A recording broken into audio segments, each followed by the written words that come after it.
Greetings. Those who saw the PBS documentary, The Black Church, may remember when Henry Louis Gates interviewed Reverend Thurmond and Tillman, who's the head pastor at First African Baptist Church in Savannah, Georgia. This building has so many symbols in it that are codes for various things in the windows and the ceiling, on the side of the pews. Well, last October, Reverend Tillman participated in a discussion with students at Stark College and Seminary. It was part of a graduate level course on the formation, history, and legacy of the Black Church, with some focus on slavery and the hostility of various sects. And it just so happened that Jeremy Covarrubias, who's a regular on Berean TV, known as Kobe, was part of that discussion. And, while it was a nearly 2-hour discussion, Kobe at one point asked Reverend Tillman about the pews at First African Baptist Church. And Kobe and Reverend Tillman had a brief discussion on that topic, which lasted for a little over 5 minutes.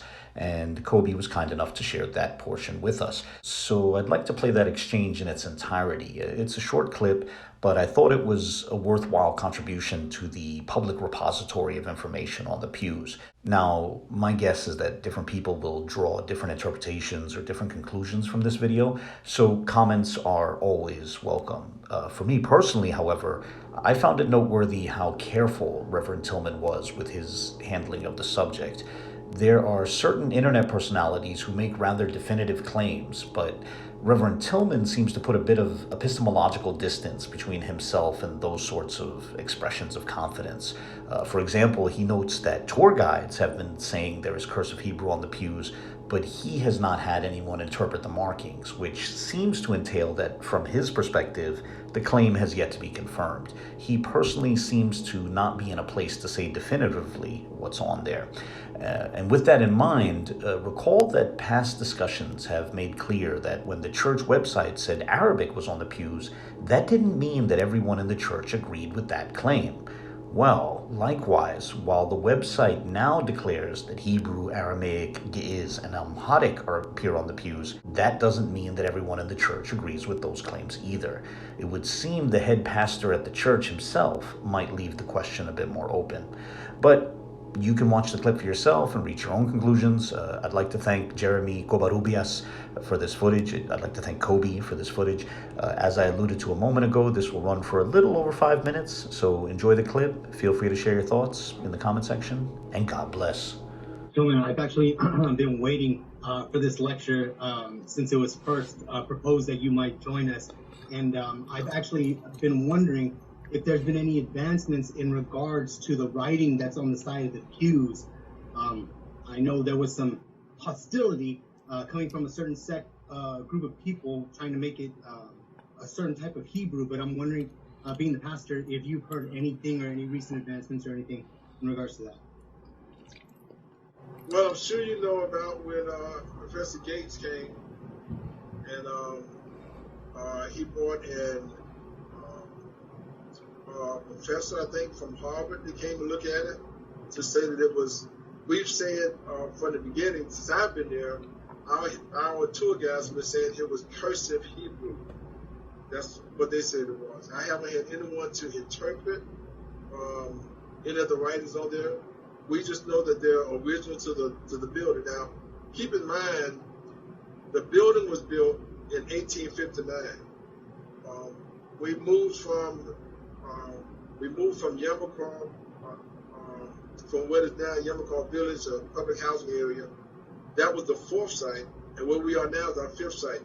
We purchased the land where our building presently is from First Baptist Church.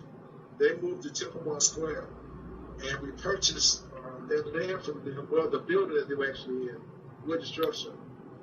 It was Reverend Andrew Cox Marshall that wanted the church to be in a brick structure, and which was unheard of for those who had been enslaved. But he kept preaching and teaching, and he was even raising money to build a big church. He pastored the longest of any pastor. He pastored for 44 years, and while raising money to build the church, he traveled up to New York. On his way back, he died in Virginia. He died at the age of 100 and been pastor for 44 years. The next pastor, Reverend Campbell came, and That was Andrew Cox Marshall. I'm sorry. Reverend Campbell was the one who was actually pastor when this building was built, 1859, and dedicated 1861.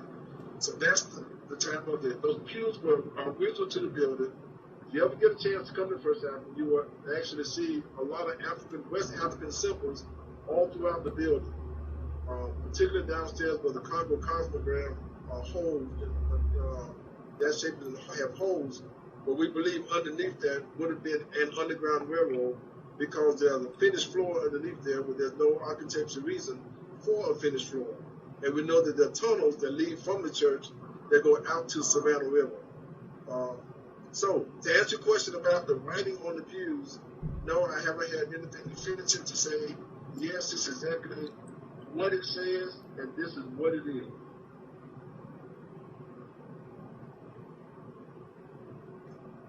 Fantastic. Thank you for that response. I didn't know about all the stuff underneath as well, so that could kind of corroborate some things that I've been learning. So thank you. I appreciate it. Yeah, I'm sorry. Just one more time. I'm probably never going to get the opportunity to really speak to you again, so I kind of want to take advantage of the particular interest of mine.